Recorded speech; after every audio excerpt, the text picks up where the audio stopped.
మనుషులంతా ఎలా తయారైనారంటే సమాజం ఎటుపోతుందో అర్థమైతలేదు. శత్రువులే కొట్టుకొని సస్తున్నారేమో అనుకుంటే రక్త సంబంధం కూడా కొట్టుకొని సస్తున్నారు కదా. ఏం మనుషులు తయారైతున్నారో, మన సమాజం ఎటు వెళ్తుందో అందరూ ఆలోచించాలి. ఒకే కడుపు నుంచి పుట్టిన అన్న తన సొంత చెల్లి 34 సంవత్సరాల లాయర్ స్వప్నను ఆస్తి కోసం చంపించేసినాడు. ఇది రంగారెడ్డి జిల్లా కేదర్రెడ్డిపల్లిలో జరిగింది. తన అమ్మ తను పొలానికి వెళ్తున్నప్పుడు కొంతమంది దుండగులు కర్రలు కత్తితో పొడిచి చంపేసినారు. ఇంతకు ముందు కూడా స్వప్నను చంపించాలని యాక్సిడెంట్ లో ప్రయత్నం చేసిందంట, కానీ స్వప్న తప్పించుకుందంట. అప్పుడే స్వప్న పోలీస్ కి కంప్లైంట్ ఇచ్చిందంట, కానీ పోలీస్ వాళ్ళు పట్టించుకోలేరంట. పోలీస్ నిర్లక్ష్యం వల్లనే స్వప్న చనిపోయింది. వచ్చి గుద్దేసి మళ్ళీ తను పడిపోగానే చనిపోయిందా లేదా అని టెస్ట్ చేయడానికి మళ్ళీ వెనుకకి వచ్చి మళ్ళీ చెక్ చేసుకుని ఆ డోజర్ రోడ్ అనేది వెళ్ళిపోవడం జరిగింది. ఈ రోజు మార్నింగ్ పొలం దగ్గర సర్వే చేయించడానికి వెళ్ళిన తనని ఎవరో వచ్చి కత్తితోని గొంతుకు నరికేశారు. ఆ రోజు పోలీస్ వాళ్ళు తనను పట్టించుకొని ప్రొటెక్షన్ కల్పించి ఉంటే ఈ రోజు స్వప్న బ్రతికేది కదా. తను ఒక లాయర్, 10 మందికి న్యాయం చేసే స్థానంలో ఉంది, కానీ తనే అన్యాయంగా చనిపోయింది. తన కొడుకుని కఠినంగా శిక్షించాలని తల్లి కోరుకుంటుంది. పోలీస్ నిర్లక్ష్యం వల్లనే స్వప్న చనిపోయిందని తన తోటి లాయర్లు పోలీస్ స్టేషన్ ముందు ధర్నా చేస్తున్నారు. కానీ నేను ఫైనల్ గా ఏమంటున్నానంటే, ప్రాణం పోయిన తర్వాత ఎలాంటి న్యాయం జరిగినా యూజ్ లేదు. ఎందుకంటే ప్రాణాలకి బదులుగా ప్రాణం తీసినా సరే ఒక చెడు ప్రాణం పోతుంది, అందులో తప్పు లేదు. కానీ ఒక మంచి ప్రాణం పోయింది.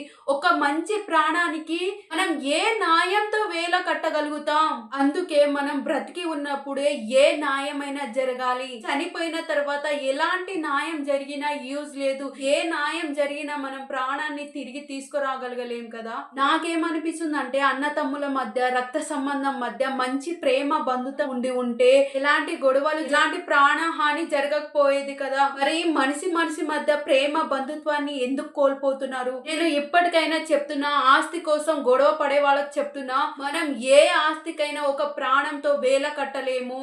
మనం బ్రతికి ఉన్నప్పుడు దేన్నైనా సంపాదించవచ్చు, కానీ ఒక ప్రాణాన్ని మాత్రం తిరిగి తీసుకురాగలగలేము.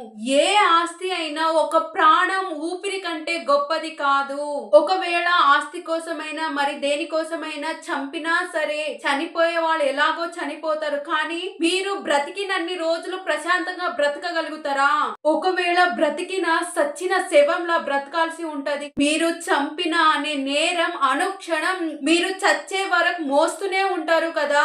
నువ్వు ప్రాణం తీసిన ఊపిరి నువ్వు చచ్చే వరకు వదిలిపెట్టదు. నీ మైండ్ లో ఒక రికార్డ్ లా ఫిక్స్ అయిపోతది. లాస్ట్ కి ఏం మిగులుతుంది? బూడిద తప్ప. మేల్కొండిన ప్రజలారా, వాస్తవాలను ఆలోచించండి. మీ ప్రాణాలు ఎంత గొప్పదో ఎదుటి వాళ్ళ ప్రాణాలు కూడా అంతే గొప్పది. ఈ వీడియో అందరికి షేర్ చేయండి. జరిగే తప్పులను, చెడులను ఎంతో కొంత అయినా మనము ఆపగలుగుతాం. ఎందుకంటే అక్కడక్కడ ఇలాంటి కిరాతకులు ఉంటారు. వాళ్ళు ఈ వీడియో చూసి ఒక్క క్షణం వెనుకకు అడుగు వేసి ఆలోచించినా సరే జరిగే నేరాలు, దారుణాలు ఆగుతాయి. సమాజం పట్ల మీరు బాధ్యత వహిస్తారని నేను కోరుకుంటున్నాను. నేను సమాజంలో మనుషులంతా మారాలని, మనిషి మధ్య మంచి ప్రేమ బంధుత్వం ఏర్పడాలని, కల్తీ లేని సమాజం ఏర్పడాలని నేను పోరాటం చేస్తున్నా. నా పోరాటంలో భాగస్వాములు అవ్వాలనుకునే వాళ్ళు ప్లీజ్ సబ్స్క్రైబ్ చేసుకోండి. సమాజం పట్ల బాధ్యత వహించి నాకు సపోర్ట్ చేస్తారని నేను కోరుకుంటున్నా. జై సమాజం, జై జై సమాజం, జై సమాజం, జై జై సమాజం. ధన్యవాదములు. సమాజంలో మార్పు రావాలని కోరుకునే వాళ్ళు ప్లీజ్ ఒక జై సమాజం అని చిన్న కమెంట్ చేయండి.